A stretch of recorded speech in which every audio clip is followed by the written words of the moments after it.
کہاں کھڑا ہوگا آدمی؟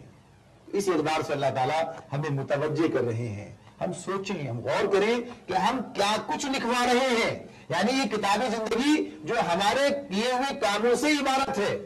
اس کو ہم خود تیار کر رہے ہیں، اس میں ہم کر کیا رہے ہیں؟ تو اللہ تعالیٰ ہم سے کہتے ہیں تم دیکھو، اتقوا اللہ ولتنظر نفس ما قدمت لغد، اللہ سے ڈرو اور دیکھو کل کے لیے کیا کر رہے ہو، اچھا کر رہے ہو یا برا کر رہے ہو، تمہیں دیکھنا اور سوچنا ہے. اگر آدمی اس معاملے میں ہوشیار نہ ہو، اس معاملے میں فکر مند نہ ہو، تو پھر اسے پتہ نہیں چلتا اور وہ کبھی اچھے اور کبھی برے اور ہر طرح کے کام کرتا چلا جاتا ہے. لیکن اگر اسے یہ بات معلوم ہو کہ میری نگرانی کی جا رہی ہے، میری ہر حرکت جو ہے وہ ریکارڈ ہو رہی ہے، محفوظ کی جا رہی ہے، ساری چیزیں مرتب کی جا رہی ہیں، ہر بات لکھی جا رہی ہے، تو پھر بہت سوچ سمجھ کے وہ اپنا قدم اٹھائے گا، بہت سوچ سمجھ کے قدم اٹھائے گا. اللہ تعالیٰ نے یہ بات بتاتے ہیں کہ زبان سے کوئی بات نکلتی ہے اور ایک حاضر باش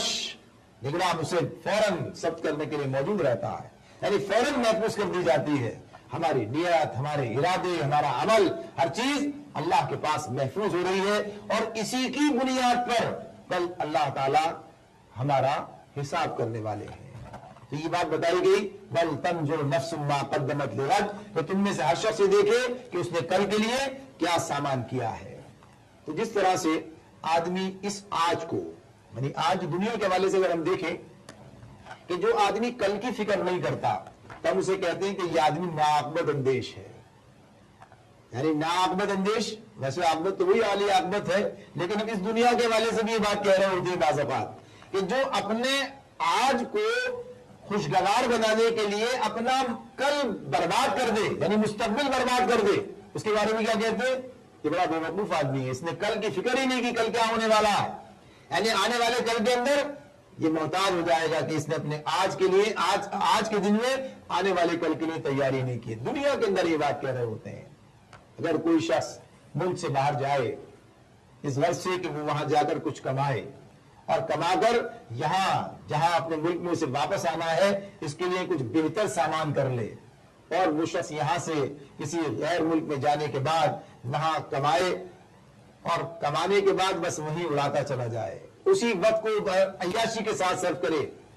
یا یہ کہ کہا جائے کہ وہ وہاں جا کر بس دوسری چیزوں میں منہمک ہو جائے، کھیل میں، کود میں، تفریح میں، عیش میں، عشرت میں، اور یہ فکر نہ کرے کہ سال بھر کے بعد مجھے اپنے وطن واپس جانا ہے، اگر کچھ لے کر نہیں گیا تو کیا میرا بنے گا. تو ہم جانتے ہیں کیا کہیں گے اس آدمی کو، اسے موقع ملا تھا اس نے ضائع کر دیا، اسے موقع ملا تھا،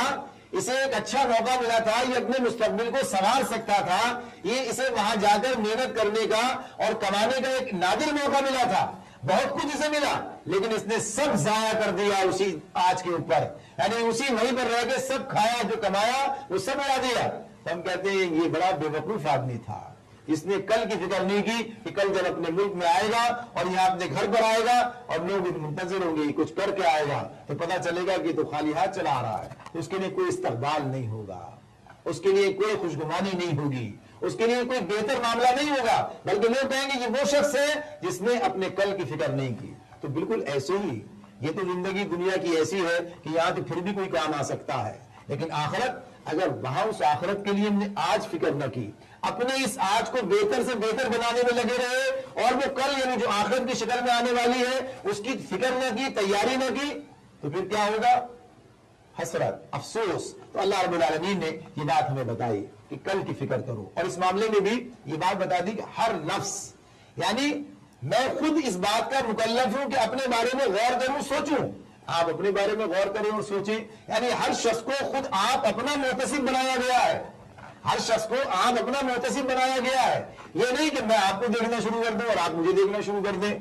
اور عملاً ہو یہی رہا ہے کہ آدمی خارج میں سب چیزیں دیکھتا ہے، لوگ کیا کر رہے ہیں. اس سے زیادہ فکر مندی یہ ہونی چاہیے کہ میں کیا کر رہا ہوں، یعنی مجھے سب سے زیادہ فکر کس بات کی ہونی چاہیے کہ میں نے اپنی آخرت کے لیے، اپنی عاقبت کے لیے، اپنے کل کے لیے میں نے کیا سامان کیا. اس اعتبار سے اللہ تعالیٰ ہم سے یہ بات کہتے ہیں کہ دیکھو اپنا سرمایہ، اپنی محنت، اپنی قابلیت، اپنا وقت، یہ جو تمہیں اللہ تعالیٰ نے دے رکھا ہے اس کو آج اس طرح سے لگاؤ اور کھپاؤ کہ کل بہترین بدلہ تم آخرت کے اندر پا سکو. لیکن اگر تم نے آج اس کو نظر انداز کر دیا تو پھر افسوس، حضرت عائشہ رضی اللہ تعالیٰ عنہ کی روایت ہمارے سامنے رہے کہ جب نبی اکرم صلی اللہ علیہ وسلم کے گھر میں ایک بکری ذبح کی گئی اور آپ جب گھر واپس تشریف لائے تو آپ نے پوچھا کہ بکری میں سے کچھ بچا ہے؟ تو فرمایا عائشہ رضی اللہ تعالیٰ عنہ نے کہ ایک شانہ یعنی شانے گوشت آپ کو پسند تھا تو وہ بچا ہے، وہ آپ کے لیے بچا کر رکھا گیا ہے۔ تو اللہ کے رسول صلی اللہ علیہ وسلم نے اسی میں جو بات بتائی وہ یہ تھی کہ نہیں، ساری بکری بچ گئی سوائے اس ایک شانے کے،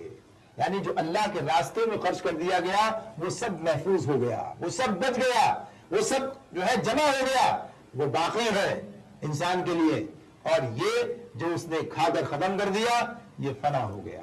یہ فنا ہو گیا۔ کہا کہ ساری بکری بچ گئی سوائے سے شانے کے۔ اس اعتبار سے آدمی کو سوچنا ہے، دنیا میں جو کچھ ہم کرتے ہیں ہماری کاوشیں بڑی محدود ہوتی ہیں لیکن ان کے نتائج لامحدود ہوتے ہیں۔ ہم کبھی غور کریں، سوچیں اس بارے میں، کوئی بڑی سے بڑی تکلیف جو ہم نے اللہ کے راستے میں اٹھائی ہو، بڑی سے بڑی تکلیف جو ہم نے اللہ کے راستے میں اٹھائی ہو، کیا آج ہمیں اس تکلیف کا احساس باقی ہے؟ نہیں باقی ہے، لیکن اس کا نتیجہ باقی ہے آخرت کے اندر، بڑا نتیجہ باقی ہے۔ گزشتہ رمضان پورے مہینے ہم نے روزے رکھے، بھوکے رہے، پیاسے رہے، کیا آج اس بھوک اور پیاس کا کوئی اثر باقی ہے؟ کوئی باقی نہیں ہے، لیکن اس کا اجر باقی ہے۔ یعنی وہ وقت تو گزر گیا، وہ لمحات تو گزر گئے، آدمی نے تھوڑی سی مشقت سہ لی، تھوڑی تکلیف برداشت کر لی، لیکن اس کا نتیجہ اتنا بڑا ہے جو آخرت میں ہمارے سامنے آنے والا ہے۔ بالکل ایسی ہی معاملے کا دوسرا پہلو بھی ہے کہ کوئی بڑی سے بڑی لذت، کوئی بڑے سے بڑا مزہ جو دنیا میں اللہ کی نافرمانی سے حاصل کیا ہو، یعنی آدمی سوچے، یعنی کوئی بڑے سے بڑا گناہ اور بڑے سے بڑی لذت جو اس نے حاصل کی ہو دنیا کے اندر، کیا اس لذت وہ باقی ہے؟ ابھی وہ لذت باقی نہیں رہی، وہ لذت تو ختم ہو گئی، لیکن اس گناہ کا وبال بہرحال باقی ہے، یہاں تک کہ آدمی یا تو توبہ کر لے ورنہ اسے جا کر بھگتنا پڑے گا وہ وبال۔ تو اللہ تعالیٰ وہاں پر ہمیں یہی اس مقام پر دنیا میں توجہ دلا رہے ہیں، تم دیکھو تم نے کل کے لیے کیا سامان کیا ہے۔ تو آدمی کا عمل جو دنیا میں ہے وہ اس اعتبار سے اس کا تکلیف ہو تو بھی محدود ہے، مزہ ہو تو بھی محدود ہے اور ختم ہو جانے والا ہے، اور اس کے نتائج اچھے ہو تو بھی لامحدود ہے اور برے ہو تو بھی لامحدود ہے۔ تو ہمیں اس کل کی فکر کرنی چاہیے کہ جو بہت وسیع ہے، اور اس کل میں جو کہ باقی رہنے والی ہے۔ دنیا کی یہ زندگی جتنی ہی عمدہ بنا دی جائے لیکن اس کی سب سے بڑی خامی اور کمی یہ ہے کہ یہ فنا ہو جانے والی ہے، ختم ہو جانے والی ہے، اور آخرت وہ ہمیشہ کے لیے باقی رہنے والی ہے، اور دنیا کی اس زندگی پر ہی اس آخرت کا مدار ہے۔ لہذا یہاں جو تکلیف آدمی کو حاصل ہوتی ہے اور اللہ کی اطاعت کے راستے میں، اس کی خدمت کے راستے میں، دین کو نافذ و قائم کرنے کے راستے میں، یہ بڑی محدود ہے، لیکن اس کے نتائج انتہائی لامحدود ہیں۔ اگر یہاں ہم اپنی زندگی کو اس آخرت کی زندگی کے ساتھ اس کا موازنہ کر کے دیکھتے رہیں تو اس کی تکلیفیں سہنا نہایت آسان ہو جائے گا، اس بڑے نتیجے کی بنیاد پر جو جنت کی صورت میں ہمیں ملنے والا ہے۔ اور یہاں کے عیش و عشرت جو جہنم کے نتیجے تک ہمیں پہنچانے والے ہو، ہم اس سے بچنے والے بن جائیں گے۔ شرط یہ ہے کہ وہ آخرت ہماری نظروں کے سامنے رہے اور ہم ہر عمل کو اس کے پیمانے پر رکھ کر ناپتے اور تولتے رہیں کہ آخرت میں ہمیں اس کا کیا نتیجہ حاصل ہونے والا ہے۔ تو اس اعتبار سے اللہ تعالیٰ ہمیں متوجہ کرتے ہیں کہ تم اپنے سارے معاملات کو، سارے اعمال کو آخرت کے تناظر میں دیکھو کہ کل تمہارے لیے یہ کیا نتیجہ لانے والے ہیں۔ اچھا کام اچھے نتائج کا حامل ہوگا اور برے کام برے نتیجے کو سامنے لانے والے ہیں۔ جنت اسی صورت میں ہمیں حاصل ہو سکتی ہے جبکہ ہم دنیا کی زندگی میں جنت کو حاصل کرنے والی محنت اس کا کام کریں، اللہ تعالیٰ نے جو دین ہمیں عطا فرمایا ہے اس کو سمجھیں، جانیں، اس پر عمل کریں اور اسے قائم و نافذ کرنے کی جدوجہد کریں اور شیطان کے بتائے ہوئے راستے پر نہ چلیں۔ محمد رسول اللہ صلی اللہ علیہ وسلم نے جو کام ہمارے سپرد کیا ہے اس شریعت کو قائم و نافذ کریں اپنی ذات پر اور اس سرزمین پر تاکہ جنت ہمارا حصہ بن جائے۔ اللہ تعالیٰ ہمیں آخرت میں کامیابی سے ہمکنار فرمائے۔ وآخر دعوانا ان الحمد للہ رب العالمین۔